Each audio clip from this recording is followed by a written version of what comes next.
जल्दी ही जल्दी ही महोत्सव शुरू होने वाला है। आषाढ़ पूर्णिमा अभी 21 तारीख को आने वाली है।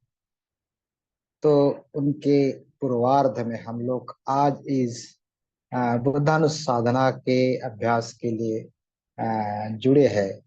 तो बहुत बहुत सभी का मैं धन्यवाद पुण्यानुमोदन करता हूँ। इस शुभ अवसर पर आप सभी हम सभी साथ में है। तो यह ऐसा ही 2500 साल पूर्व आषाढ़ पूर्णिमा का उत्सव चल रहा था, जिस उत्सव में महामाया, शुद्धोदन और सभी कपिल वस्तु वासीय सहभागी थे। कपिल वस्तु की नगरी सुसज्ज, सुशोभित और आषाढ़ पूर्णिमा का उत्सव बना रही। महामाया ने सुगंधित अ, जल पुष्पों से नहाने के पश्चात उस उत्सव में भाग लिया और रात के अपने शयन गृह में जब वह सोने गए, नींद में उन्होंने ख्वाब में ऐसा देखा कि एक सफेद हाथी हाथी उनके गर्भ में प्रवेश कर रहा है। और जो चतुर्राजिक महारानियां उन्हें अ, सुमेरु पर्वत पर लेकर वहां सुंदर वस्त्रों से सजाकर उनके सामने बोधिसत्व समेत प्रकट होते हैं और उन्हें विनती करते हैं कि मैं मेरा अगला जो जन्म है इस धरती पर लेना चाहता हूँ। क्या आप मेरी माता बनना स्वीकार करोगी? और महामाया निसंदेह उत्तर देती है, निश्चित, बड़ी आनंद से। और उन्हें स्वप्न में जाग आता है, वो जगती है। इस स्वप्न का अर्थ जब अ, ब्राह्मणों को पूछा जाता है, उन्होंने बताया कि महामाया के गर्भ से जो जन्म होने वाला है, जो पुत्र है, अ, सम्यक संबुद्ध या महान चक्रवर्ती सम्राट होने वाला है। और वैसे ही सुंदर बारिश का मौसम है। और रीति रिवाज के अनुसार महामाया जब अपनी मायके पालकी पर बैठकर जो कहारों के ढा द्वारा ढोए हुए पालकी पर बैठकर अपने मायके निकलती है।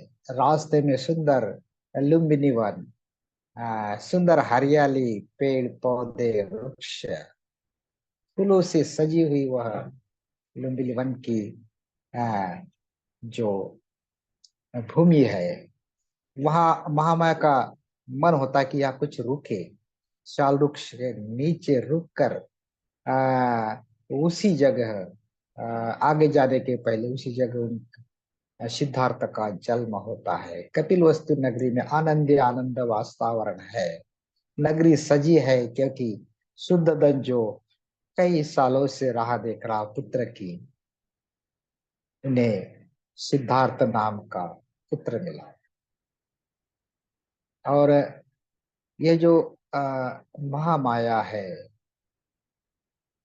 और शुद्धोदन, उनका जो संसार है, एक राजवंशीय परिवार जहाँ सभी सुख सुविधाएं और सिद्धार्थ का जन्म ऐसे परिवार में होता है।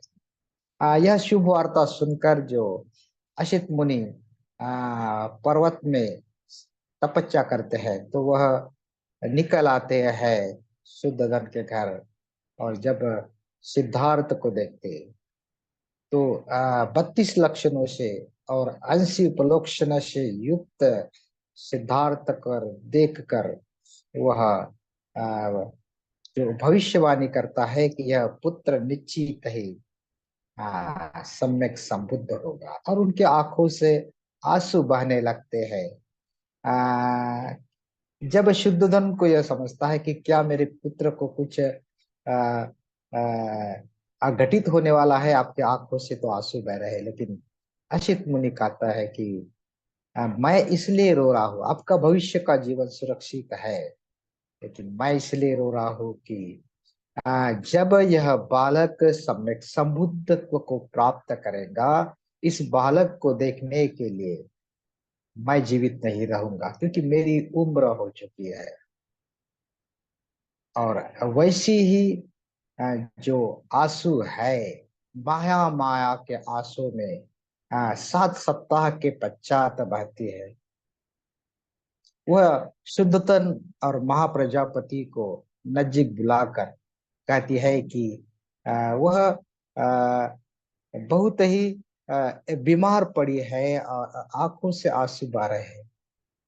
वह कहते हैं कि यह जो बालक है निश्चित ही असित मुनि के भविष्यवाणी के अनुसार बुद्ध बनेगा, लेकिन मैं भी उसे देखने के लिए जीवित नहीं रहूंगी।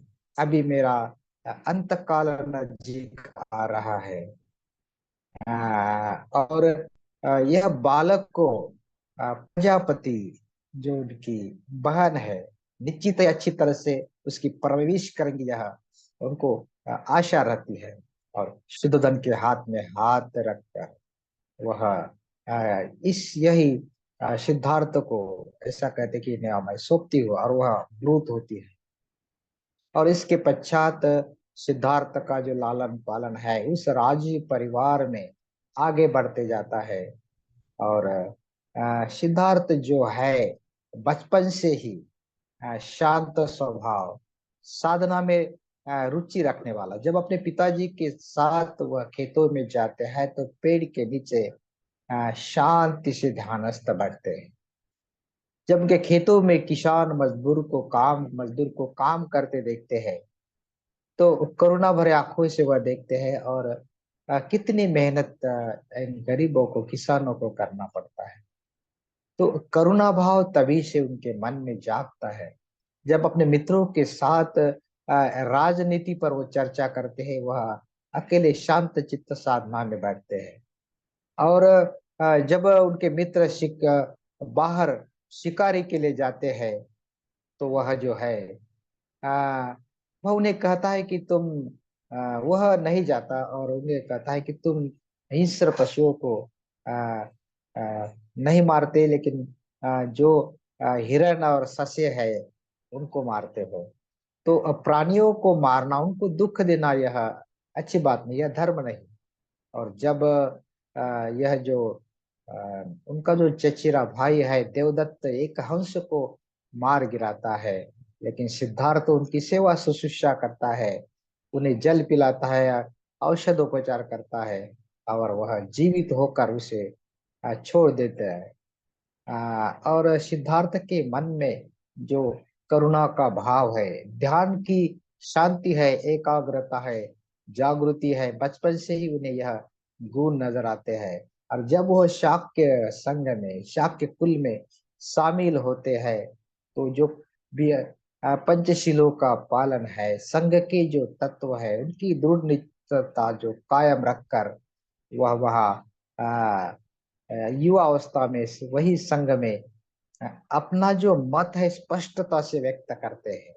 जब जल के बंटवारे में रोहिणी और शाक्य में कलह शुरू हुआ और युद्धजन्य परिस्थिति निर्माण हुई, तो सिद्धार्थ सत्य की पक्ष में खड़ा रहे, न्याय के पक्ष में। वह कहते हैं कि युद्ध के कोई भी समस्याएं हल नहीं हो सकती, और शांति से इस प्रश्न को सुलझाना चाहिए। लेकिन सेनापति यह बात नहीं मानता है, और उस पर जो मार्ग निकलता है कि सिद्धार्थ कहता है कि मैं गृहत्याग करूंगा। कोई मुझे, मेरे परिवार को कोई शिक्षा ऐसी ना दे जिससे मेरी जमीन की जब्ती हो जाए या परिवार को बहिष्कृत किया जाए। और सिद्धार्थ निर्णय लेते हैं। बचपन में जब वह अलग अलग तीन दृश्य देखते हैं। बूढ़ा इंसान, रोगी इंसान, व्याधिग्रस्त है, मृत्यु हुआ इंसान। तो यह जीवन की सच्चाई देखकर वह मनुष्य के जीवन के प्रति चिंतित होता है। और जब सन्यासी को देखता है, उनके मन में कुछ मार्ग दिखाई देता है कि इस दुख से मुक्ति का कुछ मार्ग भी है। और ऐसे कई कारण घटित होकर वह गृहत्याग करने का निर्णय लेते हैं। उस भारद्वाज ऋषि के आश्रम में जाकर वह दीक्षित होते हैं, अपने बाल को काटते हैं, अपने वस्त्र को त्यागते हैं और निकल पड़ते हैं राजगृह की ओर, जहाँ कई सारे बड़े बड़े गुरु का नाम उन्होंने सुना है। आलार कालाम, उदित राम पुत्र और कई सारे ध्यान की शिक्षाएं उनसे भी लेते हैं। तो वह जो है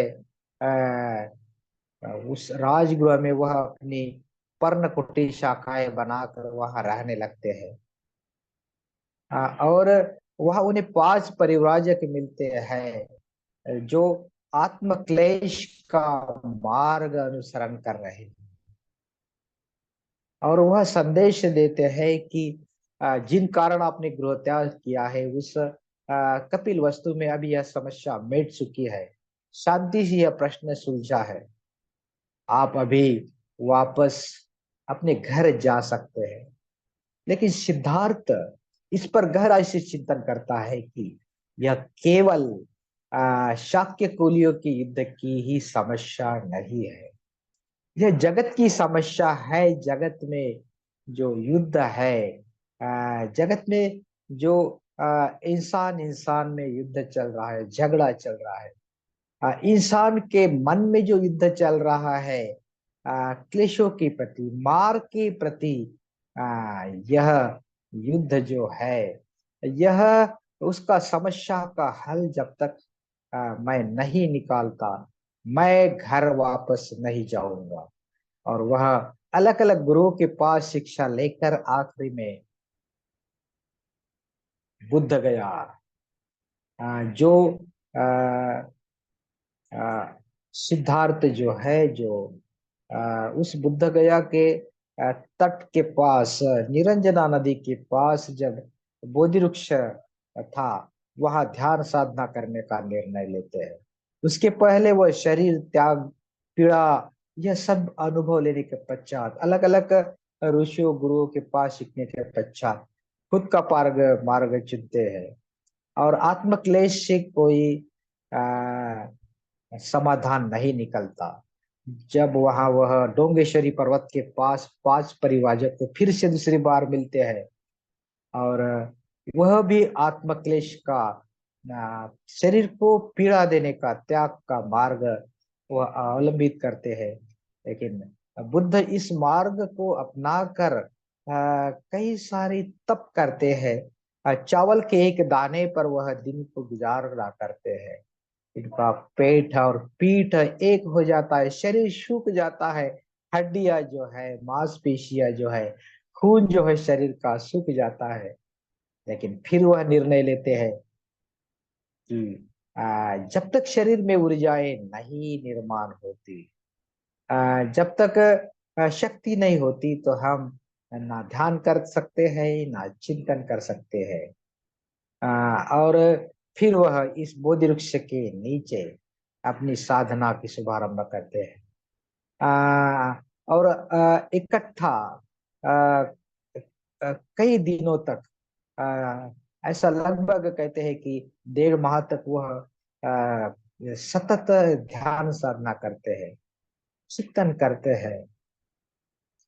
और पूर्णिमा की उस रात में, वैशाख पूर्णिमा की रात में, जब तीसरे पहर में चांद जो है, पूरा चांद शीतल साया के नीचे, बोधि वृक्ष के नीचे, सिद्धार्थ संबोधि की प्राप्ति करते हैं, चिंतन करते हैं और दुख की समस्याओं का हल ढूंढते हैं। धम्म का जो मार्ग है, ये समबुद्धि की प्राप्ति वह करते हैं और उनके पश्चात 7 सप्ताह जो है उर्वेला में बोधि वृक्ष के इर्द गिर्द में वह व्यतीत करते हैं, चिंतन करते हैं। तभी उनके मन से एक मन से विचार आता है कि यह जो मानव जात है, जैसा ब्रह्म संस्पति ऐसा कहा है, विचार ऐसा कहता है कि दुख में मानव जात है और उनके कल्याण के लिए, उनसे दुख से मुक्त करने के लिए यह मुझे यह धम्म का मार्ग मिला है। इस मार्ग को मैं सभी के लिए खुला करूं।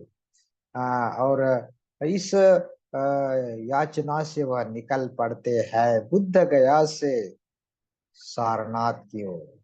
सारनाथ के इसिपत वन के मृगदाय वन में वह निकलते हैं। वह सोचते हैं कि मैं इस धर्म को किसे बताऊं।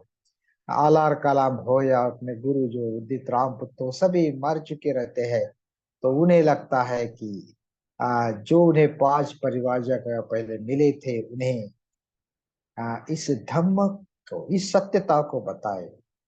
और वह सारनाथ की ओर जैसे जैसे पहुंचते हैं, जैसे जैसे उस वन में वह नजदीक पहुंचते हैं, तो वहां जो 5 परिवारजक है, जो प्रयास कर रहे हैं क्लेशों के द्वारा सत्यता की खोज का, सिद्धार्थ को दूर से ही देखकर वह आ, ठहरते, ऐसा निश्चय करते हैं कि ना सिद्धार्थ का स्वागत करेंगे, ना उसका आदरातिथ्य करेंगे, ना उसे पानी देंगे, ना उसे बैठने के लिए आसन देंगे। वो आए तो आएगा, बैठे तो बैठेगा, क्योंकि उन्हें लगता है कि सिद्धार्थ अब भ्रष्ट हो चुका है, क्योंकि उसने अन्न ग्रहण किया है।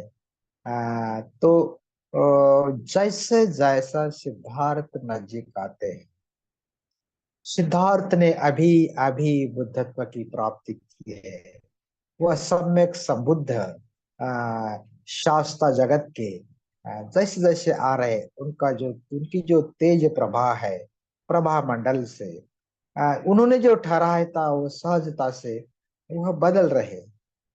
एक ने बुद्ध के हाथ का भिक्षा पात्र लिया है, एक ने आसन बनाया है, कोई उनके लिए जल रहा ला रहा है पैर धोने के लिए, कोई उन्हें पानी पिलाने के लिए पानी दे रहा है। तो एक प्रकार से अप्रिय व्यक्ति का यह असाधारण जो स्वागत है सारनाथ के मृगदाय वन में घटित हो रहा। और बुद्ध आसन पर बैठे हैं और बुद्ध बता रहे हैं कैसा कैसा मैंने पिछले टाइम में मिलने के पश्चात प्रवास किया है, कैसे बोधि वृक्ष के नीचे संबोधि की प्राप्ति की है, ध्यान की प्राप्ति की है, कैसे उन्होंने सत्यता की खोज की है। और वह बताते हैं मध्यम मार्ग, जैसी जो कोई वीणा की जो तार है ज्यादा कसी तो टूट जाती है और ढीली रही तो उससे कोई स्वर नहीं निकलता है। जीवन में वैसा ही है। हम अगर आत्म क्लेश का मार्ग अपनाते हैं तो शरीर को त्यागने से क्या चित्त के भीतर जो जल रहा है, चित्त के भीतर जो क्रोधाग्नि कामाग्नि जल रहा है, तो कितनी भी क्लेश शरीर को दे वह नहीं निकलने वाला है। तो जब तक साधना के द्वारा, जब तक शरीर में शक्ति नहीं निर्माण होती और साधना नहीं करते, तो हम सत्यता की खोज कैसे कर पाएंगे, कैसे चित्त को स्थिर शांत रख पाएंगे। तो और मध्य मार्ग यह बताने के पश्चात वह जो 5 परिवारजक है बुद्ध को याचनाएं करते हैं कि आपको जो मार्ग मिला है, संबोधि की आपने जो प्राप्ति की है, तो उस मार्ग हमें भी बताए। और बुद्ध उनकी विनती पूरी करती है, स्वीकार करते हैं और एक एक करके धम्म का जो सिंहनाद है, अमृतवाणी है, धम्म चक्र जो प्रवर्तन है, उस सारनाथ के मृगदाय वन में गतिमान होने लगता है।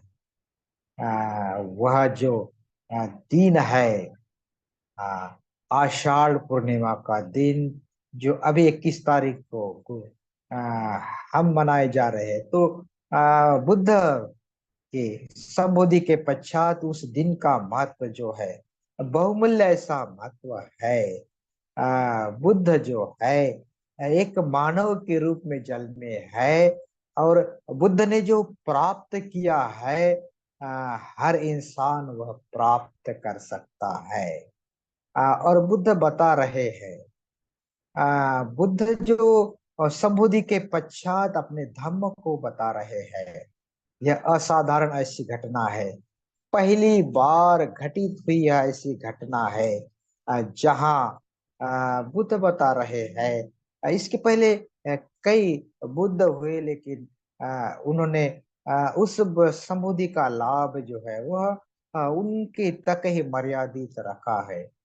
लेकिन सिद्धार्थ बुद्धत्व के पश्चात इन संबोधि के अनुभव को लोगों को बताना चाहते हैं।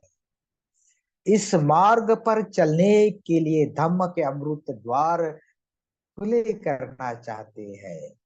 धम्म की अमृतवाणी, उसकी जो दुधम्ब है, सिंहनाद है, धम्म चक्र गतिमान। आषाढ़ पूर्णिमा के दिन बुद्ध ने एक एक करके अपने संबोधि के अनुभव को बताकर, 5 परिवाजक को बताकर, 3 माह तक चल रहा यह शिविर जो है, बुद्ध की जो अमृतवाणी जो है, धम्म का सिंहनाद है, तो 3 माह तक चल रहा है, और 5 परिवाजक इसे सुन रहे हैं, अपने भीतर उतार रहे हैं, जो पहले से ही तैयार है, पहले से ही परिवार्य लेकर सत्यता की खोज में गुरुत्याग करके बाहर निकले हैं। और जब सिद्धार्थ के यह अमृत वचन वह सुन रहे हैं, ऐसे मनुष्य के जो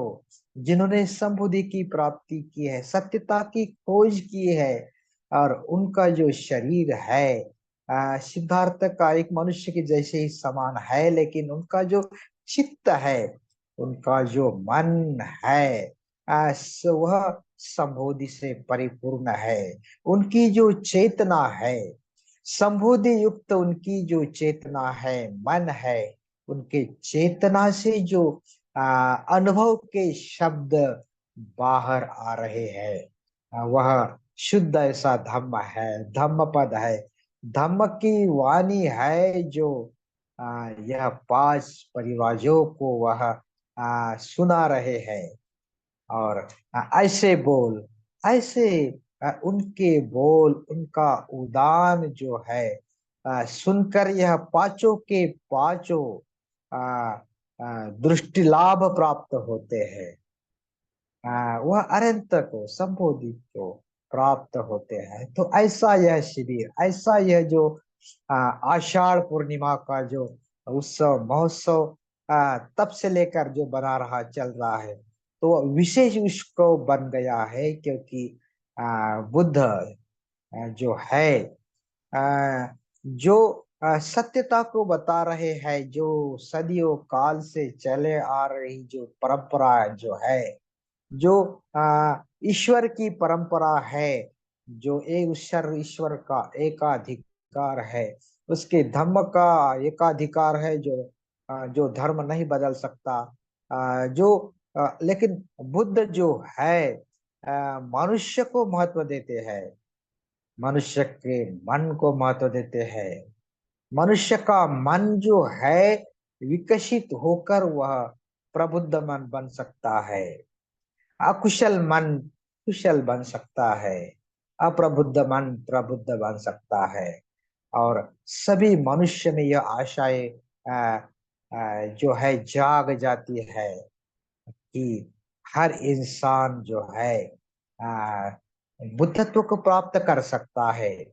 उनमें वह क्षमता है कि वह आ, आ, अपने अंधकार को दूर कर संबोधि का प्रकाश अपने भीतर उतारे। तो सभी के लिए यह द्वार खुला करने का यह ऐसा महत्वपूर्ण दिन है वैशाख, यह आषाढ़ पूर्णिमा का, जहाँ सभी जगत के लिए इस अमृतवाणी के वर्षों से वह दुख से मुक्त होते हैं। कई सारे अ, इस अमृतवाणी को सुनकर अरहंत हुए हैं, कई सारे आर्य बने हैं, कई सारे पुथुजन से पुद्गल बने हैं और आर्य संघ निर्माण होकर जगत में संघ के द्वारा धर्म का प्रसार दूर दूर तक सभी जम्बू द्वीप तक उन्होंने प्रसारित फैल किया है। और उनके पश्चात, उनके महापरिनिर्वाण के पश्चात हम आज देखते हैं कई सारे देश बुद्ध के प्रभाव से, के धम्म के प्रभाव से सुखी आनंदी है। और यह बुद्ध की कृतज्ञता है सभी मानवता के प्रति। हम भी उनके प्रति कृतज्ञ है, क्योंकि हम भी लाभान्वित हुए हैं। हम भी हमारे जीवन को हमने मुक्त करने के राह पर हमने पदार्पण कर रहे हैं, हमने किया है, हम आगे बढ़ रहे हैं। तो उनकी कृतज्ञता के प्रति हम श्रद्धा अर्पण करते हैं। हम आज की बुद्धानुस्मृति ध्यान साधना में उनके प्रति श्रद्धा अर्पण करते हैं और उनके अनुभव के साथ, बुद्धत्व के अनुभव के साथ हम रहने की कोशिश करते हैं। और जब एक पांच परिव्राजक इस सारनाथ के मृगदय वन में बुद्ध के अमृत तुल्य शब्द सुन रहे हैं, चार आर्य सत्य का जो दर्शन है, जगत में दुख है, सभी मानवता जन्म के साथ साथ दुख लेकर आती है, और दुख से मुक्ति होने के लिए, क्योंकि दुख का कारण है, कारणों से वह दुख होता है। अकुशल चित्त से मनुष्य दुख भुगतता है, अपने ही कर्म के द्वारा, अपने ही काया वाणी और मन के कर्म के द्वारा, अकुशल कर्म के द्वारा मनुष्य दुख निर्माण करता है, और कुशल कर्म के द्वारा वह सुखी होता है। तो यह जो दुख मुक्ति का जो मार्ग है, आ, यह दुख कारण से होता है, और एक ऐसी अवस्था है जहाँ दुख मुक्ति की अवस्था, सुख की अवस्था, संबोधि प्राप्ति की अवस्था, तो उस अवस्था को प्राप्त करने का जो मार्ग है वह आर्य अष्टांगिक मार्ग है। तो चार आर्य सत्य को जैसे जैसे वह इन पांच परिवारों को बताते जाते हैं, तो मनुष्य के जीवन का जो उद्देश्य है, किच्छो मनुष्य पटी लाभो, किच्छो मच्चान जीवितम, किच्छो सधम्म सवणम, किच्छो बुद्धान उत्पाद। हमें जो दुर्लभ ऐसा मनुष्य जीवन मिला है, जो दुर्लभ है, बार बार मनुष्य का जीवन हमें नहीं मिलता, और मिला भी है तो कई सारी कठिनाई है इस जीवन में।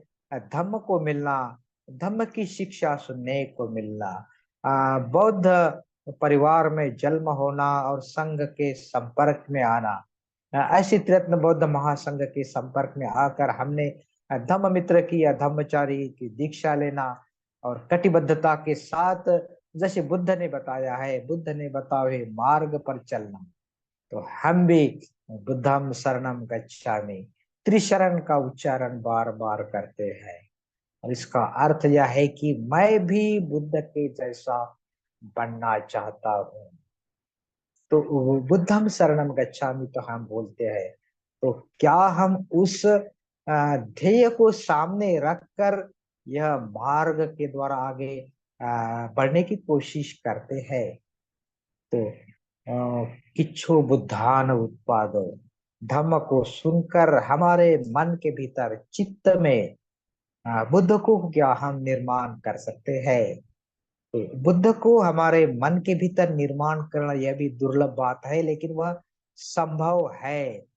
कोई भी धर्म में अपने धर्म संस्थापक के जैसा कोई नहीं बन सकता, लेकिन बुद्ध ऐसे अकेले धर्म संस्थापक है। वह समस्त मानवता के लिए आह्वान करते हैं कि मैंने बतलाए हुए मार्ग पर जो भी चलता है वो संबोधि तक पहुंच सकता है। और यही बात यह पांचों परिवाजक को प्रभावित करती है, और सभी के सभी अनंत को पाते हैं, सत्य को पाते हैं। और बुद्ध फिर आगे शील का मार्ग बताते हैं। शील के द्वारा मनुष्य जो है खुद को सुखी बना सकता है। समृद्धि के मार्ग पर साधना में रत होने के लिए शील का जो पाया है वह मजबूत कर सकता है। और खुद के विकास के साथ साथ इस शीलों के द्वारा समाज में भी वह अन्यों को एक अवसर देता है। समाज में शीलों का आचरण करके एक प्रबुद्ध समाज निर्माण करने के लिए बाबा साहब को जो अपेक्षित है, ऐसा प्रबुद्ध समाज, ऐसी सुखावती निर्माण करने के लिए इस शीलों के द्वारा वह सक्षम बनता है। और शील का उपदेश देने के पश्चात बुद्ध उन पांच परिवारों को 10 पारामिताओं उस धम्म के बारे में उपदेश देते हैं। आर्य अष्टांगिक मार्ग का उपदेश देते हैं। यह सर्वश्रेष्ठ ऐसा मार्ग है। मग्गान अठंडी को सेठो सच्चाणम चतुरम पदम। जैसा चार आर्य सत्य या सर्व सत्य में श्रेष्ठ है, वैसा ही आर्य अष्टांगिक मार्ग धम्म की राह में सर्वश्रेष्ठ है। अगर इस मार्ग पर हम चलते हैं, सम्यक दृष्टि हमारी विकसित होती है, हमारा संकल्प दृढ़ बनते जाता है, हमारी वाणी जो है शुद्ध सम्यक वाणी बनती है, और हमारे कर्म जो है, इस कर्म से, कुशल कर्म से हम सुख का अनुभव ले सकते हैं। हमारे आजीविका जो है सम्यक आजीविका बनाकर, हमारे स्मृतियों का विकास कर, हमारे प्रयासों से, सम्यक प्रयासों से संबोधि तक हम पहुंच सकते हैं, समाधि की अवस्था पा सकती है। और यही जो महत्वपूर्ण बात है बुद्ध बताते हैं, पांच परिवारों को बताते हैं, वही वह दिन है आषाढ़ पूर्णिमा का। यह बहुत बड़ा महत्वपूर्ण उत्सव, जगत की ऐसी घटना है जो सभी दुख युक्त मनुष्य को दुख से मुक्त करने की आशा दिलाता है। और इसी कारण संबोधि के पश्चात यह जो ब्रह्म सरस्वती उद्घोषणा करता है कि जो दुखित है वह अभी सुखी हुए ऐसे समझो, जो भूखे है भूखे, जो कंगाल है उन्हें भूख भोजन मिला है, जो पास प्यासे है उन्हें जल मिला है, जो अन्यायग्रस्त है उन्हें न्याय मिल रहा है, जो सालों साल से पीड़ित है, दबे है, उनके मन में आशा की किरण अब जगी है। तो यह जो उद्घोषणा जो है समुद्धि के पश्चात ब्रह्म सरस्वती करते हैं, वैसे ही यह जो पांच परिव्राजक अपने धम्म के वाणी को सुनकर लाभान्वित होकर बहुजन हिताय बहुजन सुखाय अलग अलग दिशाओं में धम्म का प्रसार करने के निकलते हैं। जम्बूद्वीप में दूर दूर तक बुद्ध के जैसे ही वह पैदल चलते हैं, और बुद्ध सारनाथ से वाराणसी और वह संघ के निर्माण, संघ को निर्माण करते हैं, और वहां से पूरे जगत तक दूर दूर तक संघ का विस्तार होता है। और आज भी हम उसी संघ के, उसी महासंघ के हिस्सा है। और इसी कारण हम कृतज्ञ है बुद्ध के, हम धन्य है बुद्ध के, जिन्होंने हमें धम्म के द्वारा आषाढ़ पूर्णिमा के दिन हमें धम्म के द्वारा लाभान्वित किया है। और हम आज बुद्धानुस्मृति द्वारा उनके सहवास में रहकर उनके प्रति कृतज्ञता व्यक्त करते हैं, बुद्धानुस्मृति के द्वारा, साधना के द्वारा। तो सभी का बहुत बहुत धन्यवाद। शांति से सभी ने